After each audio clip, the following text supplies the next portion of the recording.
Hey everyone, welcome back. We are so excited to join you today. I am Katie Bennett, Director of Training Communications here at the International Leadership Institute. I'm joined once again for a follow-up podcast with Mr. Norval Trindade, who leads our training department. Norval, I'm really excited to talk to you today. We're actually going to do a little back and forth today about Norval's experience at a really unique thing that he went to that was very historical, and I think that will shape a lot of our lives and how we operate as Christians and how we operate our nonprofit and how we do our churches. I think will just really help shape how we move forward. And that was the Lausanne for L4 Congress. It was in Korea, and Norval got to go himself. So today, Norval, I would like to just open up by reading a statement from the Lausanne website that talks a little bit about the mission of this movement. So the objective of L4 is to catalyze the collaboration of the global church towards the discipling of the nations and the shaping of the world in 2050. So really forward thinking. We believe it is intrinsic to God's mission that the global church declare and display Christ together to a watching world. So really great mission for this movement that you got to be a part of, Norval. Let's just start by just give us the overview of your personal experience going to this. Okay, it was, Katie, an incredible privilege to be a part of. It almost like, when we talk about being a fly on the wall, it was almost like that, because this is a crowd of almost 6,000 people. Wow. And I was one of them. Yeah. I was not in leadership. I was not part of any special team other than the collaboration teams that were set up for us for the event. So it was, it is an almost overwhelming experience to be in a room with over 5,000 men and women. And from how many nations? Do you know? That's the interesting detail. Yeah. 202 countries and territories. Wow. Because the world doesn't have 202 countries. Right. The UN recognizes 195. Okay. There are 193 member states, and then there are 2 observers. So beyond that, there were several other nations represented. And I'm not sure all of the 195 countries had representation. I know Vatican was there, which was one of the observant states. So it might have been even more unrecognized territories around the world, and it really felt. I know it's kind of cliche, but it felt like heaven. Or like heaven will be, because I haven't been to heaven yet. But it felt like this is what heaven ought to be. And so you're walking down the halls, and you hear every language, from every direction. There's a different language being spoken. Now, that's not different from an airport terminal. Or what you've personally experienced with ILI, right? You've heard many languages. Well, the difference is that all the languages are spoken at the same time. Yeah.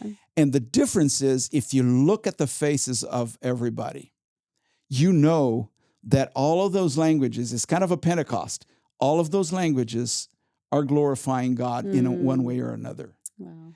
So in that sense, it feels like, okay, the only difference between this and heaven, or mainly the main difference, is that in heaven we will understand all of these languages. When I was there, I couldn't understand a thing they said unless they spoke Portuguese, Spanish, or English, or French a little bit, which are the languages that I can speak. So it was definitely a heavenly experience. Again, it can be overwhelming because it's a lot of information. Every day I would end up the days with a sensory overload because it's so much coming at you. Again, to use a very cheesy expression, it was like drinking water out of a fire hose. It was definitely a lot of information, a lot to process, a lot of new relationships, old relationships. It's quite a unique experience to be part of something like that. And I didn't mention this when I started, but we actually did a podcast prior to Norval going to the event, talked about what he was anticipating, why he was going.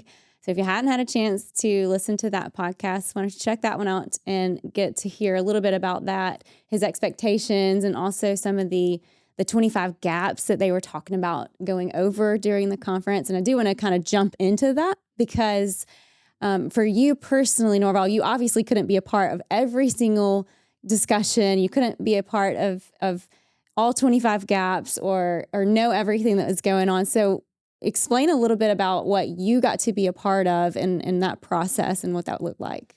Okay, so if anybody wants to hear that podcast, I recommend it. The link will be on the show notes. But I talked about several of the gaps as if I was actually going to be able to see and experience any of that. But that's not what happens. Once you get there, you are you focused. It's laser focused on the one gap that you feel called to change. So, yes, I knew about all of the gaps, and every gap generated a collaboration group, and every afternoon, that's what we did. We met with our groups. The rooms were divided into tables, and so it was all a small group workshop multiplied by hundreds.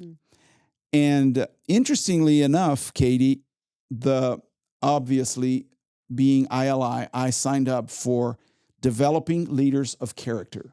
That's called that's what the gap was called. There are gaps and interest groups. And so there was also an interest group on leadership development, which I participated in another segment of time. But every afternoon, we would get together in the same group of men. In my group only had men. There were 6 of us. There were a couple from Africa. There was a South African, a couple Americans, one American, British, and myself. So it was a very international group. And we discussed in a guided way how we can collaborate to fill that gap. The idea is that the gap is something that's missing. Right. And so what's missing in the church, and that was identified through all the studies they did prior, is that there is a need to develop leaders, strong leaders of character and integrity who will mobilize the church to complete the task. Because remember, it was about the church declaring and displaying the gospel or Jesus together. Yeah. And it was repeated every day, day in and day out. So that's what we tackled that every day. And then, of course, whatever we produced in those 4 or 5 sessions, if I'm not mistaken, was then compiled, and somebody is working on them. Somebody has their work cut out for them, especially in our group. Right. Interestingly enough, Katie, the Developing Leaders of Character gap was the largest group. Okay. We had an entire, like a banquet ballroom to ourselves. And on the other end of the room was another smaller group. But we were the largest group. And people were allowed to go where they chose was what they felt like was the thing that they were most passionate about, or when you signed up, you chose. So that speaks a lot that was the biggest group. So the world collaboratively feels like leadership and character is a big gap. That was one of the conclusions. That is exactly what we concluded. Everybody understood the responsibility of this group, because it was the most popular, the most talked about issue in the entire Yeah. Congress. And interestingly enough, at least at our group, again, Katie, I can only give my perspective on that one segment. It might be that somebody else had a different experience. In fact, we talked about it, and we may do another episode, bringing a group of people and see how they interacted with it. There were several our ILI alumni and leaders that were with us there. We met, we discussed things together, we had lunch together, and we introduced everybody to everybody else, and so it was very interesting for building the community of leaders from ILI. But every one of them had a different interest. Right. Well, and it's perspective. Like we teach in the ILI History Makers material, having culturally relevant evangelism, because no matter where you are in the world, you're going to perceive and see differences. So even though that we say as an entire world, we see the problem of leadership and character, it's going to be different problems, different perceptions, all of that's different depending on where they were seated in the world. It's true. It varies by culture, but it was very interesting. We had a very diverse group in a very diverse room. And yet there were some things that emerged as common themes around the world. Critiques of the church, of our community as the body of Christ. So the church, one of the things that we realized is that there is a need for depth. It's interesting. Every time I go to Africa, I hear some African leaders state that Christianity in Africa is a mile wide and an inch deep. Wow. Well, that's not an African problem.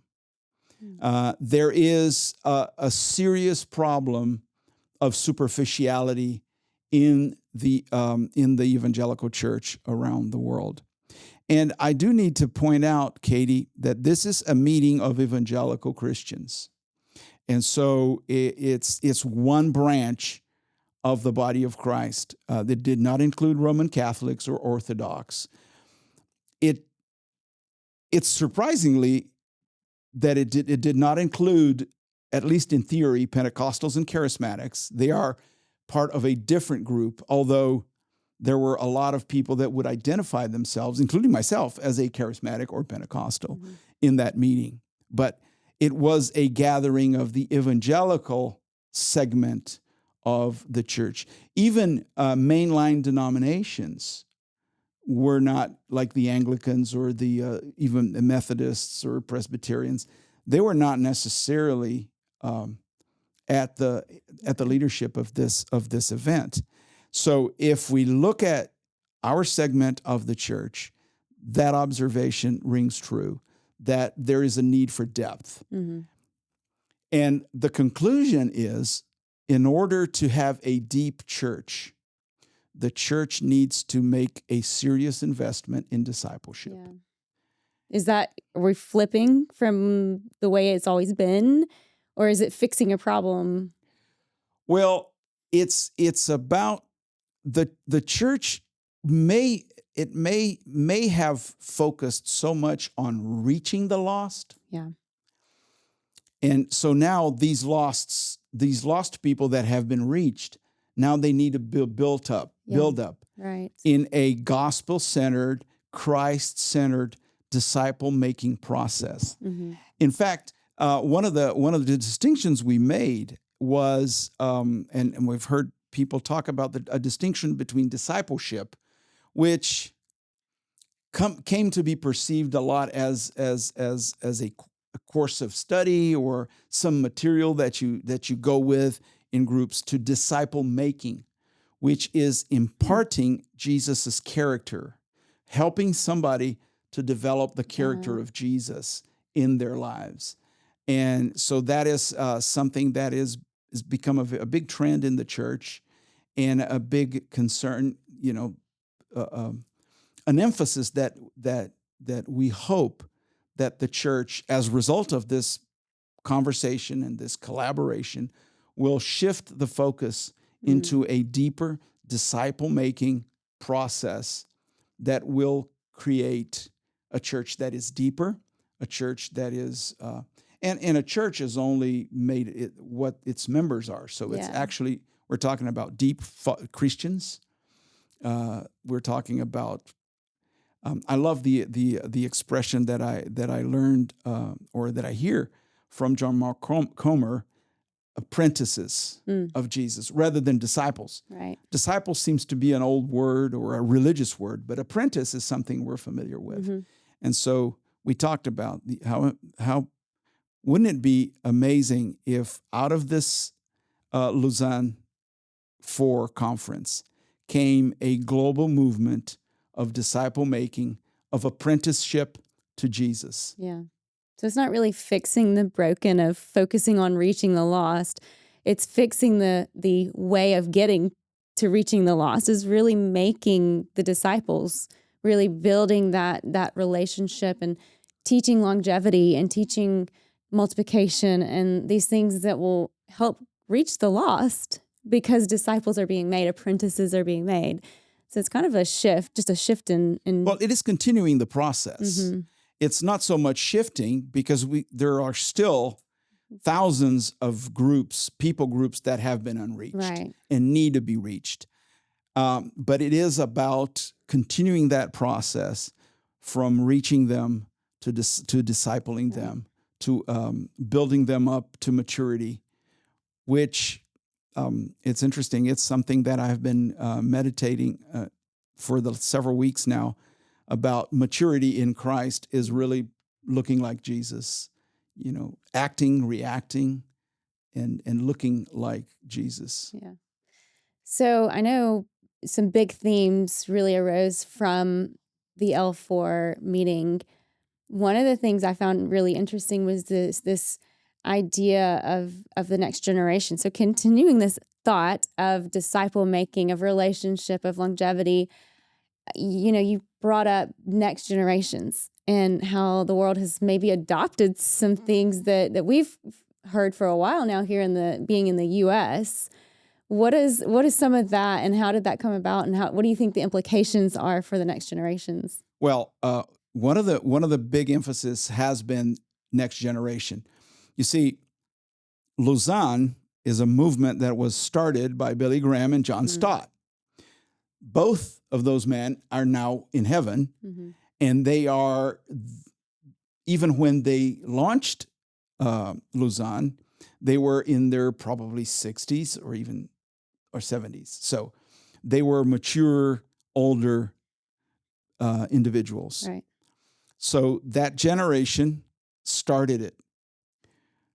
Well, 50 years later, where we are now, very few from that generation, which in America we call them the builders, the builders generation. Very few of those were part of it.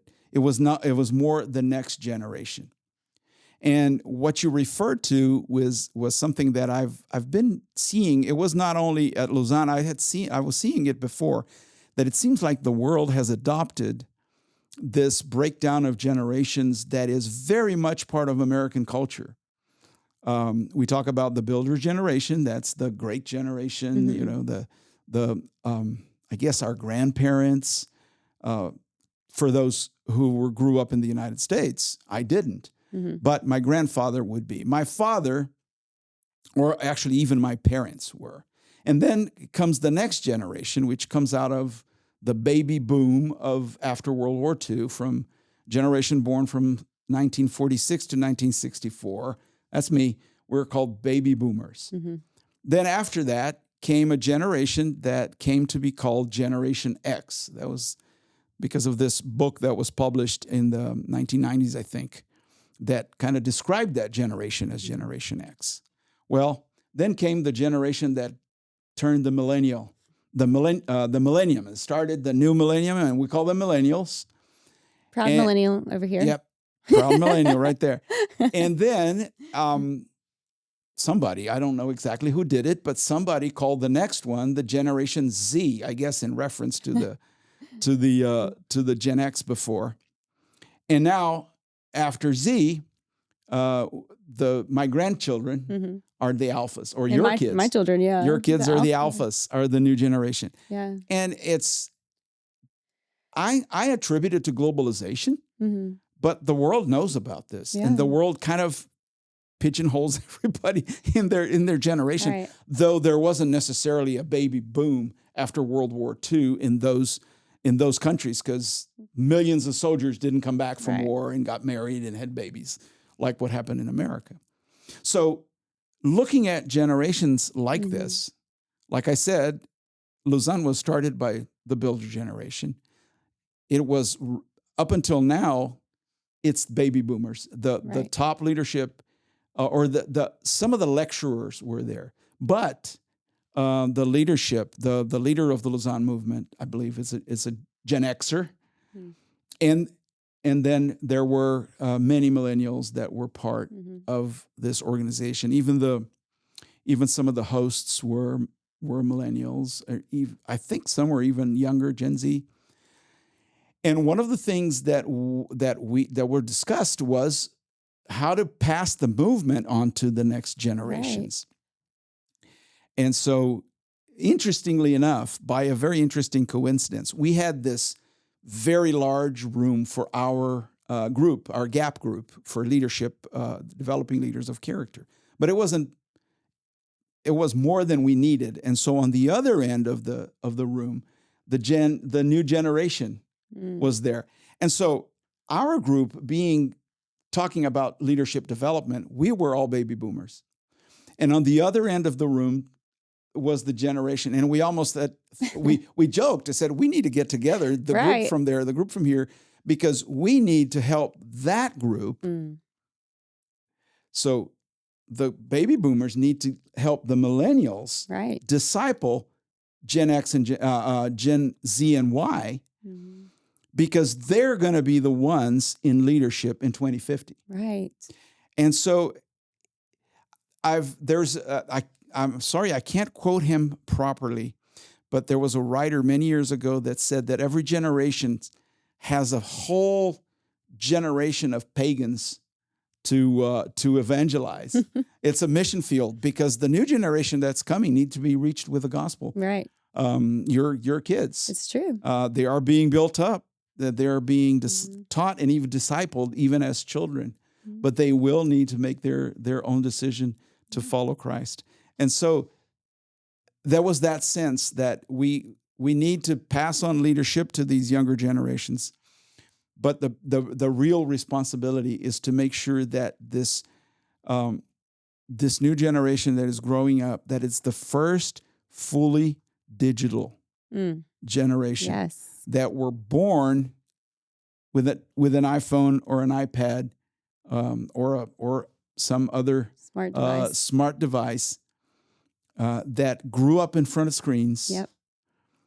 And that group, that reaching them is very different than we were reached, or even your generation was reached. And that was also one of the gaps that was addressed, the digital gap, and talking about that, I think, it all coincides. You can't really separate digital age from generational gaps. I think a lot of these gaps just overlap, and I can't wait to see how they tackle these discussion groups and how they overlay each one of them, because they will greatly affect one another. Well, there were groups. There was a group that is called Models of Church in the Digital Age, Evangelism in the Digital Age, Discipleship in the Digital Age. So all of those, a lot of the church needs to adjust,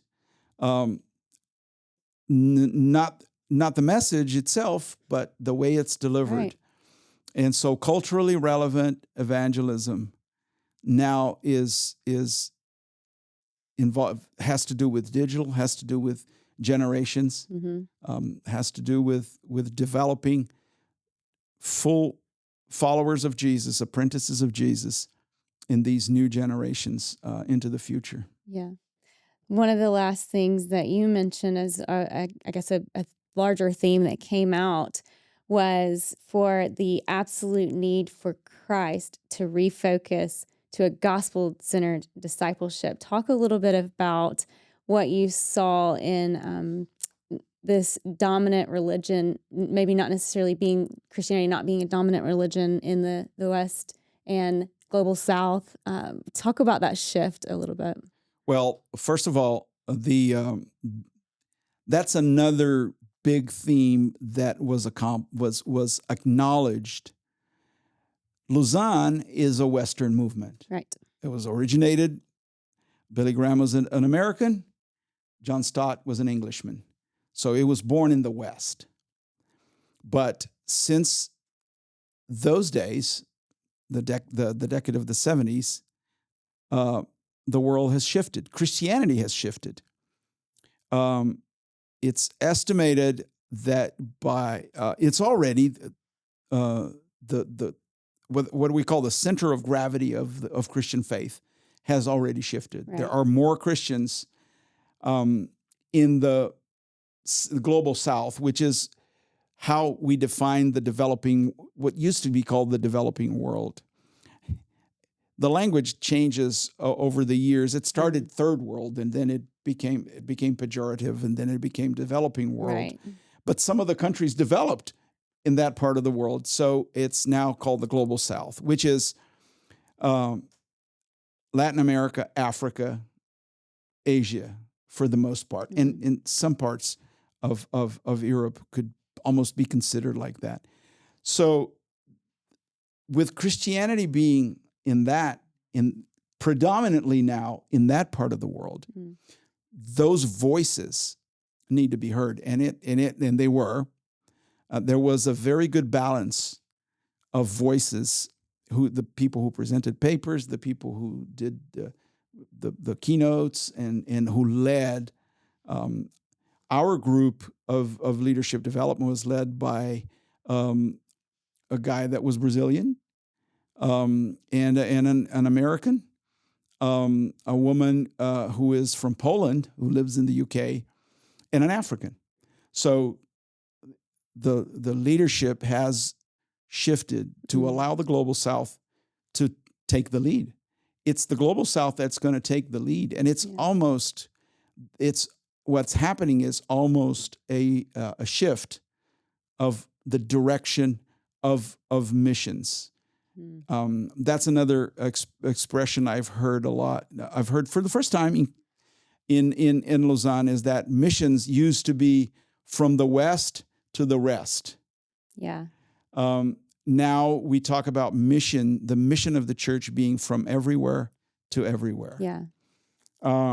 Korea is the second largest missionary force in the world. Wow. My own Brazil is the third. And so, and Nigeria, strong missionary force. Other African nations are sending out missionaries. Latin America, sending missionaries all over the world. It really is a beautiful picture of what the mission statement is at the very beginning of the podcast that I stated, that global collaboration. It is a really true picture of allowing the global collaboration to happen where it's glorifying God, like you said, a picture of heaven, because it isn't just the West to the rest or one specific place where that's where the origination of evangelization is happening. It's the globe now. We're a body of Christ. It's true. There are challenges, Katie. For instance, you have all this shift, but in terms of finances, the West still dominates. Right. So while more Christians live in the global South, more money is invested in the mission of the church in the West than anywhere else, because the West is the richest part of the world.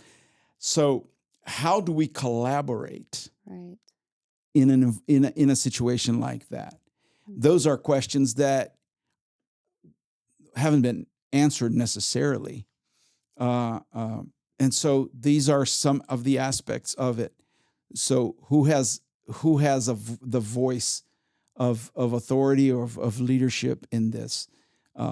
We know finances always generate some sort of tension, and that needs to be addressed, and it was addressed. But it's also serves as a challenge. I hope if you're listening to this, I hope it serves as a challenge to bring to your own heart, to your church, to where do you sit and what role do you play in that? If you are in the West, how do you help empower others? I think it's a great challenge to us as the body. Yeah. The key word that I've heard a lot of there as well, and I think it will be something that we will hear more as time goes by, is polycentrism or polycentric mission, where different parts of the world will contribute what they have best. And then together, again, that spirit of collaboration, that together, then the mission will be accomplished. We mentioned the fact that the West does still have the financial advantage. On the other hand, one of the things our common friend, Dr. Tony Vasquez from El Salvador, who lives now in the U.S., he is a big mobilizer of Latino missionaries, because he says a Latino mission, a missionary from Mexico or Honduras or Colombia or Chile, looks very much like a Middle Eastern or a South Asian person. And so,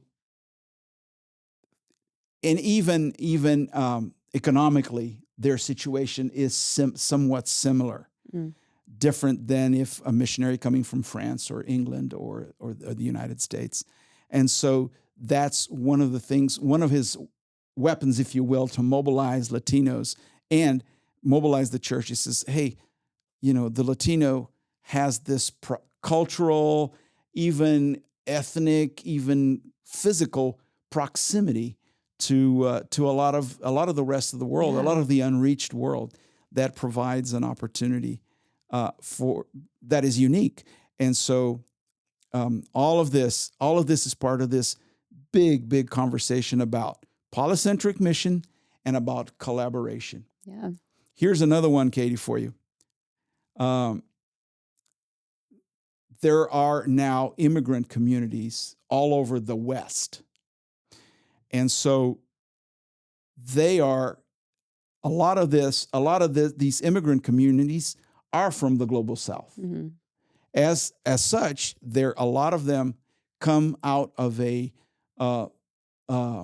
vibrant Christianity, a vibrant church, and they now can be missionaries back to the lands that brought the gospel to them. That's great. That's a beautiful possibility, but it requires that collaboration in order for us to be able to do it. In fact, it's a conversation we're having at ILI about doing history makers for what they call diaspora leaders in Europe and America and in other parts of the world. It really has been interesting to see some of the takeaways that you've had, some of the big themes that you saw. As we wrap up our time together, I'd love to know, what do you think is next? What's your dream for coming out of L4 and the vision that you see? Well, I had one answer for you, but I have two of them now. I really hope and pray that missions can truly become polycentric in the sense that it will continue to be from the West to the rest of the world, but it will also be from everywhere to everywhere else.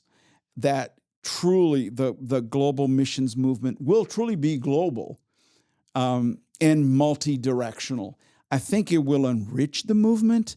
It will accelerate, because it will be more people taking the gospel to more people. And so that is one dream, that we would come out of this in 2050, when whoever's here. That's for the That's for the next generation. The 2050. If I am here, I may be too old for to reflect on it, but for the generations that will be here, wouldn't it be awesome if truly in another 20 some years, people would perceive missions as this movement from everywhere to everywhere else. And my second dream for Lausanne is this. In the first podcast, in the first episode, we talked about Ralph Winter presenting a paper that changed the way the church does missions. Today, we talk about people groups, unreached people groups. So I expressed this, and we talked about it during our discussions, right, that my dream would be that in 25 years, we will remember that Lausanne 4 was the event that caused the church to shift the way it perceived discipleship and disciple making. Mm-hmm. And that because of that the church in 2050 would be a much stronger, deeper church. Today, the church is much more focused because it goes for unreached people groups. My dream, my prayer is that in 2050, the church will be deeper because it's investing significant time in making apprentices of Jesus, people whose goal in life is to look like Jesus, to act like Jesus, and to become more and more like Jesus. Amen. Well, thank you, Norval, for bringing back all of the wonderful talk that we got to hear today. Again, if you did not have a chance to listen to the podcast we did before Norval went to Lausanne 4, please check that out. It's in the show notes. Also, who knows, be on the lookout. We may have some more conversations as things continue to build and unravel from all that happened during Lausanne 4. Thanks again, guys. We can't wait to catch up with you next time. Thank you. It was great to talk again about building the kingdom of God. Awesome.